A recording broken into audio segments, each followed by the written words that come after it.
কি চমক দেখাইলি ওরে ওসুলিভান, কি আগুন জ্বালাইলি ওরে ওসুলিভান। পাকিস্তানের মতো দলকে 2-0 গোলে হারিয়ে দিয়ে শুভ সূচনা করলো বাংলাদেশ, যেখানে সামনে থেকে নেতৃত্ব দিলেন রোনান সুলিভান।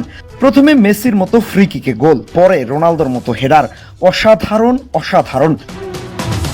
প্রথম ম্যাচে মাঠে নেমেই বুঝিয়ে দিল কেন সুলিভান ব্রাদার্সদের জন্য দেশের মানুষ এতদিন ধরে চাতক পাখির মতো অপেক্ষা করেছে, কেন তাদের জন্য দিনের পর দিন অনলাইনে অফলাইনে লড়াই করে গেছে।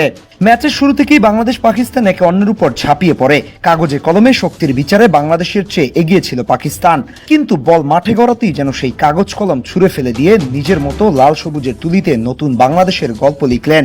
সাউথ এশিয়ার মর্যাদার সেই আসরের ক্যানভাসে একের পর এক অ্যাটাক করে বেধিব্যস্ত করে তুলে বাংলাদেশ পাকিস্তান দলকে। প্রথমার্ধেই গোল আসতো, কিন্তু আসেনি কিছু প্লেয়ারদের সেলফিশ আচরণের কারণে। মুর্শেদ আলী বেশ ভালোই খেলেছিল, কিন্তু তার বল পাসিং অ্যাবিলিটি আর সুযোগ মতো প্লেয়ার খুঁজে না পাওয়াটা বেশ ভুগিয়েছে আজকে।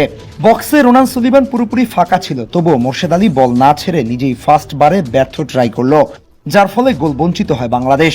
হতাশা ঝাড়তে দেখা যায় রোনানকে, কারণ তার কাছে বল গেলে তখনই গোল আসতে পারত। শুধু এখানেই শেষ না, ডি বক্সের খানিকটা বাহিরে বল রিসিভ করেন নাজমুল হুদা ফয়সাল।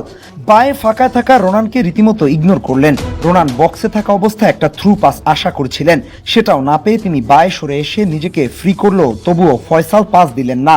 বক্সের বাইরে থেকে দিলেন একদম দুর্বল off target shot. Faisal, Morshed, মানিকদের কিছু সেলফিশ গেম প্লে, অন্যদিকে এক প্রকার মরা মিডফিল্ড, একেবারে জাতা অবস্থায় দলের। রোনান সুলিভান ক্লিয়ার অনসাইডে দাঁড়ানো, তাও তাকে বল ছাড়েনি ফয়সাল। উল্টো হাস্যকর এক শুটে সুযোগ হাতছাড়া করে সে। সতীর্থদের থেকে ঠিকঠাক পাস না পেয়ে হতাশা ঝাড়ছিলেন সময় সময়। তবে এটা নতুন কিছু না, স্ট্রাইকাররা এরকম ভুল করেন, কিন্তু জাত প্লেয়ার সুযোগ পেলে কি করতে পারে তা যেন দেখিয়ে দিলেন রোনান। দ্বিতীয়ার্ধে সুযোগ পেলেন এক ফ্রি কিক নেবার, দেখিয়ে দিলেন নিজের কোয়ালিটি। এটাই পার্থক্য মানসিকতায়, এটাকেই বলে এলিট মেন্টালিটি, সুযোগ আসলেই কাজে লাগানো। ফ্রি কিক থেকে গোল করার পর এবার হেড থেকে আরো একটি দুর্দান্ত গোল করলেন রোনান সুলিভান। পারফেক্ট নাম্বার 9, সুযোগের একদম সৎ ব্যবহার করলেন তিনি, আর দেখিয়ে দিলেন খেলাটা কিভাবে খেলতে হয়। সুদূর আমেরিকা থেকে সুলিভান নজর রাখছেন তার দুই ভাইয়ের খেলায়, শুভকামনা জানালেন ইনস্টাগ্রামে। এই ম্যাচে বাংলাদেশ জয় নিয়ে ফিরলেও কিছু বিষয়ে দৃষ্টিকটু ছিল। বাংলাদেশের যারা পাস দিতে গড়িমসি করেন তাদের বোঝা উচিত এখন খেলা টিভিতে মোবাইলে মানুষ দেখে।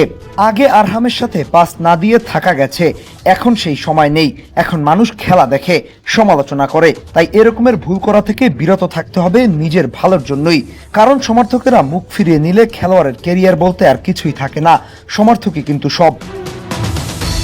এছাড়াও ডেকলান ও ইব্রাহিমকে শুরু থেকে নামানো হয়নি, সামনে ম্যাচ থেকে তাদের শুরুর দলেই রাখা হবে আশা করি।